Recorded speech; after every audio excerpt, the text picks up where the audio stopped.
No sois vuestro trabajo. No sois vuestra cuenta corriente.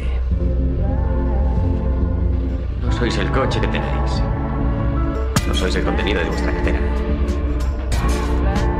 No sois vuestros pantalones. Que ya la gente ya no tiene como el conflicto vasco como uno de los principales problemas en el Estado español, no se ve ya tanto como lo hacemos en otros años, y eso ayuda a que se pueda hacer política y a que haya una normalidad que no había antes.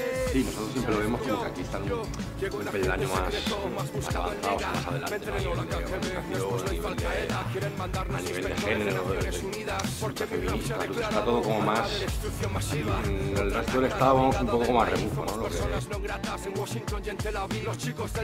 Creo que cada época tiene su momento. A nosotros, pues igual nos ha tocado una época un tanto más descafeinada, ¿no?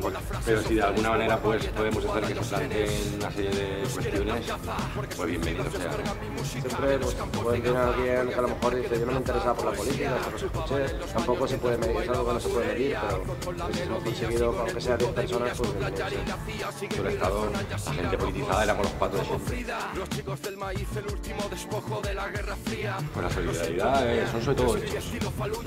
A mí me queda mucho ahora con el tema pues, la fusión de las redes sociales y tal, que cualquiera se pone una bandera de avatar o cualquiera se pone tal. Creo que la solidaridad son hechos y sobre todo apoyo económico. O sea, al final vivimos en un mundo pues, capitalista y tal, y hace falta dinero para todo.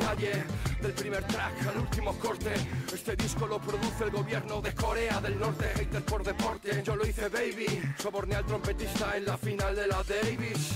Pero bueno, siguen habiendo presos políticos, entonces aún queda mucho por batallar. Sabes que estoy de vicio, no quiero ser español, quiero ser egipcio. Soy un b-boy, el comunista que sodomizó a la niña de Rajoy.